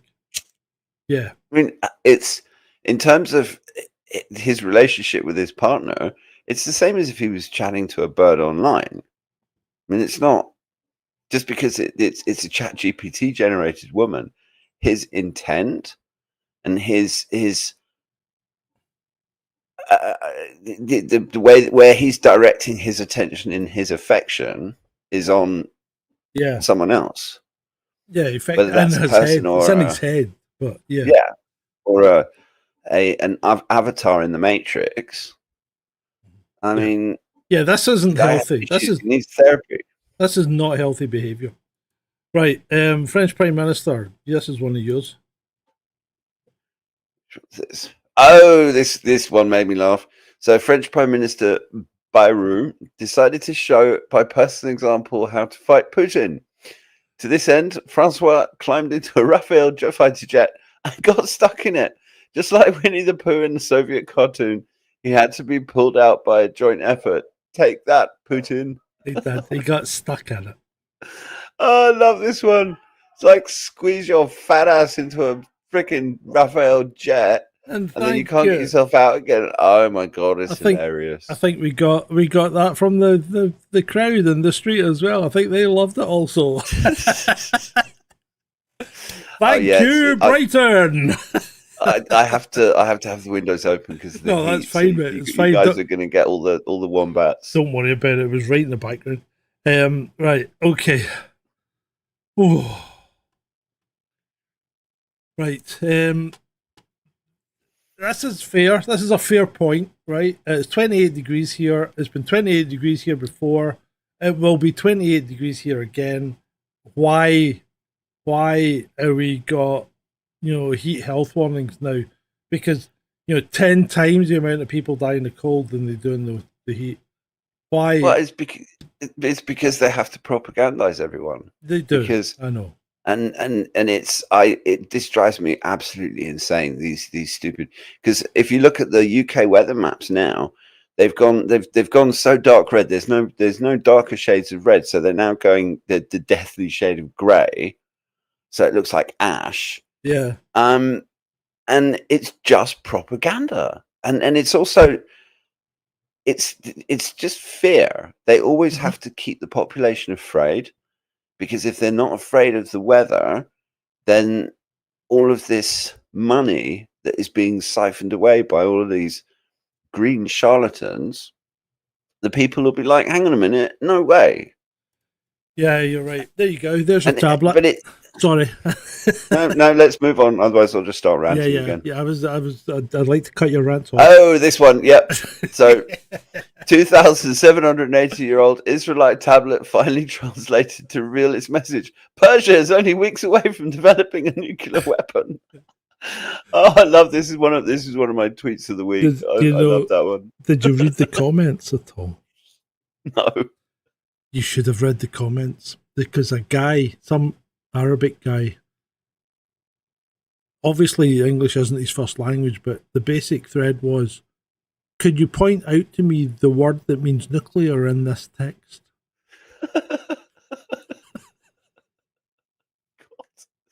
There's always one.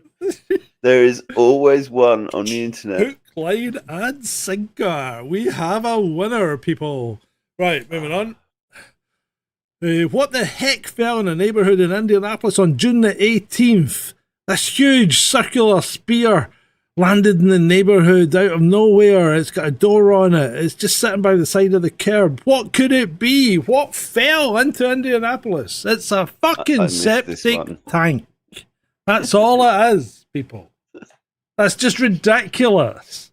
That's just ridiculousness gone mad. That's what the UFO community has become. A fucking septic tank at the side of the road, and they go nuts. Yeah, but that's also that's just yes. They I mean, yeah, and when you add in when you add in the fact of getting engagement and making money out of Twitter, yes, exactly. This is the worst thing that Musk has done, because Twitter is full of this kind of crap for people just wanting click shits and giggles. Yeah. Mm. They just want clicks. That's it. Yeah. And it really is. I mean, I block at least 10 people a day because all they do is post shits and giggles. Mm. Yeah. And I mean, if it's like there are engagement farming posts. I mean, a lot of the cute animal videos and stuff, I don't mind some of them if the content is engaging or interesting or whatever, or cute. But when it's just people trying to it's not even making a mountain out of a molehill. I don't know what it is. You know what, mate? It's fucking shite. That's what it is. Me too. Me too. That's all I can say to this. Me too. My biggest fear is slipping in the shower and being found dead like this. Yeah, pretty much. Did I tell you about the guy? Oh, I think I did. Did you want to hear about the guy that died in the kitchen? I think you might have told us the story, but not everyone in Miss the audience might have Marples? heard it, and it's quite a funny one. The two, right? So the home help phones the police and says there's the guy I'm caring for or visiting every morning to do his stuff has died, or he appears to be dead. And we said, right, okay, we'll send somebody around because we used to go around and do sudden deaths, you know. I don't know if they still do, but we used to. So I get sent round. So I turns up at the door and I chaps the door, and two old Miss Marple types open the door and they're tittering, and I'm like, what the fuck's going on? And she goes, I phoned my supervisor as well, and she came round and I goes, okay. And where is he? And she goes, he's in the kitchen. And I'm like, what the hell? And I goes into the kitchen, and this poor old guy has died and fallen over and gone head first into the flip top bin. Right. So he's still on his feet because the flip top bin is holding him up, and his head and upper torso are in the flip top bin. And he's wearing pajamas, and his winkies hanging out. And Miss Marple and Miss Marple 2 are standing in the doorway going, do you think there's any suspicious circumstances, Constable? And I'm like, probably not, but we'll leave him here until the Undertaker gets here. So, there you go. Moving on. This is true. This is freaking true. Right? Wendy Miller used to get drunk on very strong cider in the morning and fall asleep while his flour was grinding. This was in a children's fucking cartoon thing. This was Trumpton, I think. Probably before my time. Yeah, Wendy Miller used to... I remember watching this. Wendy Miller did. He got drunk on very strong cider. Look, you can see the flag on the cider there. He would get drunk on cider and he would fall down and have a nap. And we all had an uncle that did this as well. Usually while driving. Still got an uncle that does this. Usually while driving in the 70s. Right. So, I don't know if you've noticed, but I think my hair's starting to get a bit on the light side. What do you think? You know, That's just the sweat. It could be. But I'm thinking maybe it's time. Maybe it's time to go for a tattoo. Like these guys have. What do you think?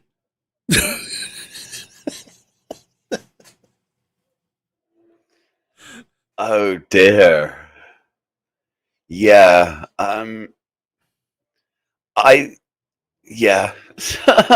Unfortunately, I can't actually believe. Is this the ones that couldn't afford the hair transplant, so they went for the tattoo instead? Right. This is a real thing. Okay, this isn't made up because this is a real thing. People do. Camberwick Green. That could have been Camberwick Green. But this is true. Our neighbour, who was the wife of the drug dealer, who lived in Paisley, and he was a drug dealer because he was subsequently found guilty of dealing drugs after his car got firebombed on his driveway. And he got 5 years in the jail after his premises were raided and they found a pill pressing plant that wasn't making the correct type of pills. So anyway, I lead an interesting life because when they moved in, and the first thing they did was install a 16-foot by 8-foot hot tub, I said, they're drug dealers. And I was right. But anyway. There are always signs. Yeah, there are. Yeah. Two young people, you know, in their late 20s, driving a top-end BMW and a Mercedes G-Wagon. Yeah, they're drug dealers. Anyway, that's what she did. She used to tattoo fake hair on people's heads, but not like that. She just used to do dots like it was just coming in, right? But she'd done it to the drug dealer. He had a head tattooed that looked like his hair was just starting to come in. So, I mean, you're still bald, but you've got all these black dots all over your head. It's absolutely freaking nuts. It's freaking nuts. This is obviously Turkey. This has got to be Turkey's version of head tattoos. I mean, if you're a tattoo artist and someone comes in and asks, I guess you want the money, but there is something to be said for accepting reality. It's the ones on the left that are even. I mean, the ones on the ones on the left are completely off the wall, but the ones on the right are even worse in some respects because they're just so freaking creepy. Yeah, really super creepy. There's an almost alien element to the whole thing because hair is not supposed to be shiny like that.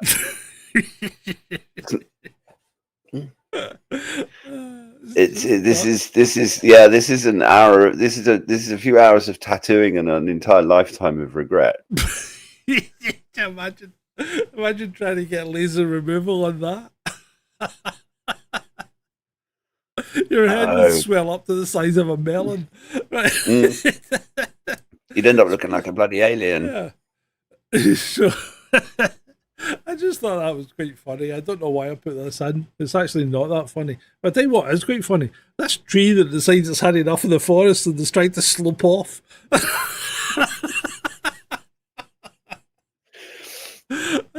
It does look as if it's on the way out, doesn't it?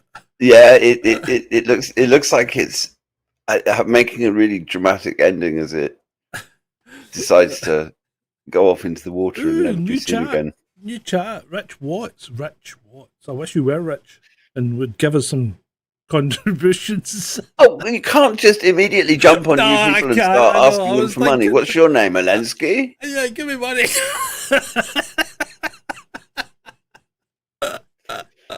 Yeah, sorry. I didn't mean that. It's just the drink talking. You're terrible. And the extreme poverty. Right, moving on. France and England before. I'll dominate the world. No, I'll dominate the world. France and England now. It's my fish. Now it's my fish. That's quite it's completely accurate. Although I hate that dog.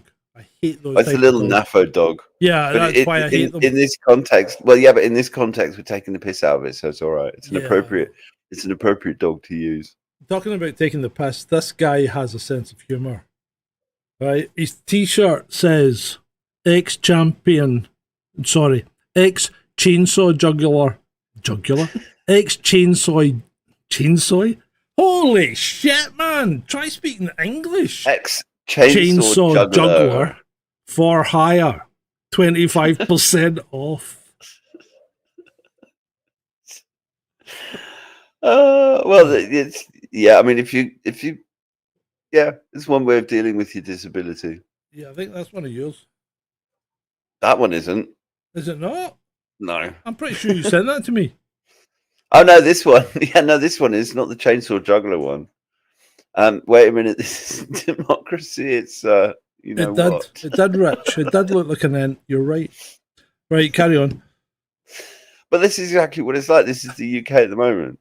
We've got the dear leader on the left and everyone else in the country on the right. Yeah. Basically, that's what's happening to you, and he's not even losing lube.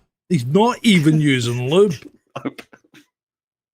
And they're tag teaming because you have to deal with Lammy and Miliband as well. Oh, and then God, Angela Rayner comes in with a strap on as well. Oh, Jesus Christ, just tone it down a bit.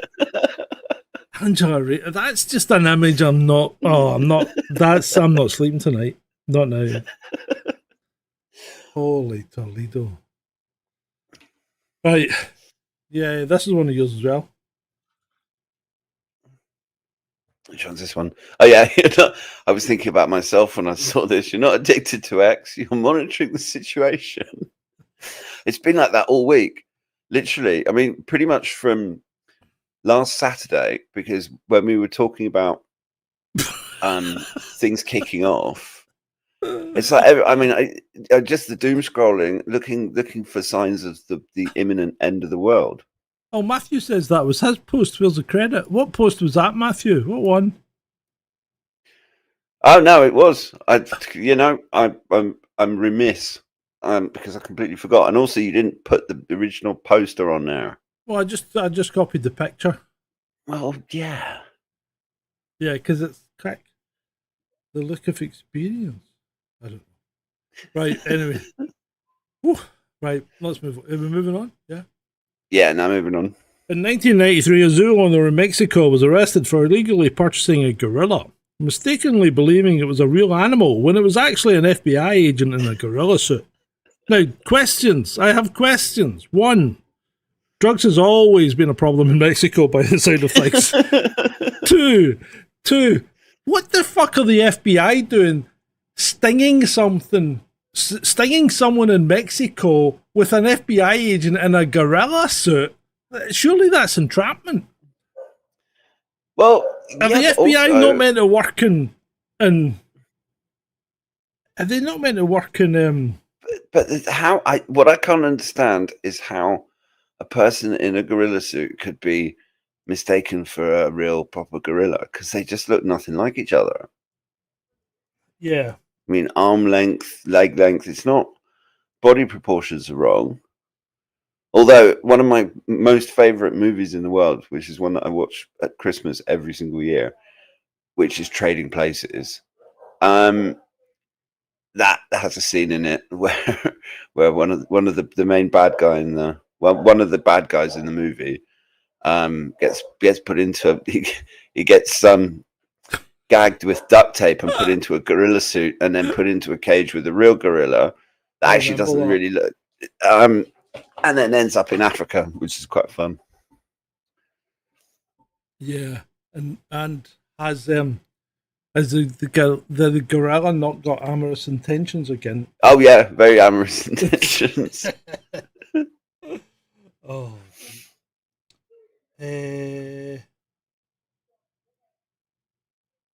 I'm trying to fix something. Trying to fix something. I'm not sure what's happened. Frankie appears to be putting a timeout in the chat. If somebody put Frankie on a timeout, could they take him off it? Well, you're the channel owner, can't you do it? Yeah, well, yeah, but I don't know where to do it. I don't normally moderate, so I'm not quite sure where. Well, let's just have a quick. Well, while you're doing that, let's have a quick look on X and just see what stupidity has happened while we've been on air. Right, so the world hasn't ended. Yay, the world hasn't ended. That's good. There's Estonia is being hit by three times more lightning strikes than before. The number of lightning strikes in Estonia has increased over 7 years from 24,353 to 76,064, reported the Finnish Meteorological Institute. And of course, the one that they're blaming is Putin. So, Putin's now weaponized lightning. Yeah, and someone's done quite a good meme of him dressed up like Zeus hurling a lightning bolt, which is quite fun. Oh, I don't think it is the FBI's job to entrap idiots, Ray. But anyway, because I think the FBI set too many people up, to be fair. Right. There's some stuff I had that I'm going to... I've just seen a post on X from, it's called Daily Iran Military. Oh, no, it's a commentary account. No, it's fine. Okay. Ignore that. Right. More slides? Yep. There will be in a second. I'm just going to have a quick look through the wildest news stories of the week. A British zoo's missing mongoose turned up at a pub 15 miles away from the Isle of Man Wildlife Park. The mongoose clearly had its priorities sorted. Skip the zoo, head straight to the pub. I got to agree with the mongoose. It did the job. 8 escaped sheep were rounded up in a North Carolina sheep jailbreak, but 2 remain on the lam. The authorities are presumably still counting sheep to find the missing fugitives. Ho, ho, ho, that's not so funny. Chicken seeking asylum. A loose chicken was rescued from inside a Buffalo Wild Wings restaurant in Iowa.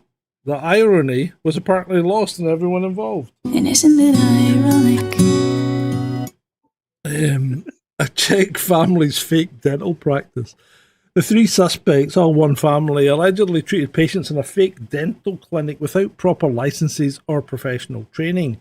Fucking What the hell? trusters were dentists, you know? That's just nuts. Was that just a pair of pliers pulling people's teeth out? Yeah, it's like your old blacksmith, isn't it? 80-year-old drives a Mercedes A-Class down Rome's Spanish Steps. An elderly man drove his A-Class partway down the iconic Spanish Steps before getting stuck. World's greatest cheese tasting, a Colombian dairy company, celebrated its 80th anniversary by gathering 1,185 people, oddly specific number, for the world's largest cheese tasting event because apparently regular parties weren't cheesy enough. Wait, hang on a second. They make cheese in Colombia? They make cheese everywhere, mate. Everybody eats cheese apart from Chinese. Chinese don't do cheese. Well, I thought that they. Right. I thought. Well, I'm not going to say it because I'll get into even more trouble. Yeah, by okay. saying things I shouldn't. 110-year-old lobster gets a reprieve. A New York restaurant released a 21-pound 21 pounds of lobster. A 21-pound lobster estimated to be 110 years old back into the sea. The lobster had apparently outlived several restaurant owners and most of their original customers. Obviously, nobody can afford to buy the thing. £21, that's mental. Yeah, but was that not the US military? No, it was a New York restaurant. Let the lobster go. Yeah, but hang on. How is okay? So if the US military bought steak and lobster for all of their service personnel because the 250th anniversary of the US military, Yeah, how was there any lobster left for anybody else? this lobster would be in a restaurant in a tank. This would be one of the ones where you go up to the tank and go, "Oh, that one." Have you never done that? Have you never been in a restaurant where you can pick your lobster? I have. I think I've been missing out on life, although that kind of does creep me out. Although lobsters are really ugly looking things, Yeah. so it's like, yeah, I'll have that one. I want that bastard there. The thing about lobster is that it's actually really disappointing because you pay through the nose for it. I mean, the once that I had lobster on holiday, we had to order it 24 hours in advance. Yeah. And then when you get it, you have to fight your way through the goddamn shell, and you get this ridiculously small amount of lobster flesh. Where did you have it? In Greece. Yeah. I bought lobsters for my wife's birthday once. And I bought them out of Ivor Bordley's place in here. So you go in and they're in the tank. You know, they're in big plastic tanks. And you go, oh, those two there. And they take them out and put them in a polystyrene container and you go home with them. And you put them in the fridge, right? But they're still alive, right? You can hear them. And you take them out when you're ready to cook them. And you can do the traditional throw them in the boiling water, but that's supposed to be cruel because they scream, but it's only the air coming out the carapace, you know, so it's not as if they're actually screaming because you don't have vocal cords. So don't worry about that. Or you can get a big knife and they've actually got a cross on their head and you put the point of the knife in the center of the cross and just drive it through and apparently that kills them. Now, I don't know who came up with putting the cross up. This is stuff that makes you think you are definitely living in a simulation. When lobsters have a cross where you put the knife, you know, to kill them. Yeah? But they tasted fucking brilliant. Freaked Sean out, though, because I was holding them and putting them up to him and they're going... and we give them names, Thelma and Louise. Because Thelma and Louise didn't really escape in the end, did they? No, they really didn't. No, that didn't end well for them. Right. So we have some more slides. Yeah, we do have more slides. We do. Yeah. Right. Private lobster. More slides. Let's go back to the slides.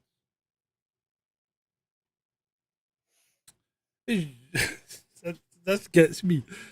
This might be a stupid question, but I was having a debate with my mate, and I genuinely don't know. Is Yorkshire tea actually grown in Yorkshire? No. Well, this And then is, you Yorkshire can tell tea. that's from Reddit. Yeah, but Yorkshire tea come back with.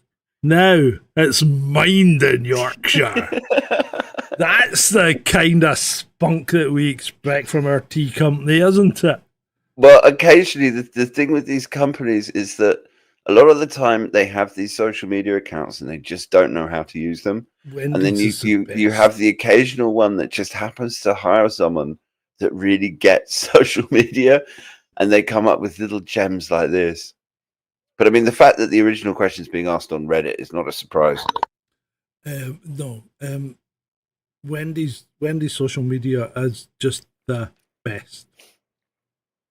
Have you ever seen Wendy's social media? No. Oh, you need to look it up. You know, Wendy's, the burger company. Yeah. They are fantastic. Absolutely fantastic. Right. Next. I can't wait for warm summer nights outside in the patio. 553 mosquitoes liked your post.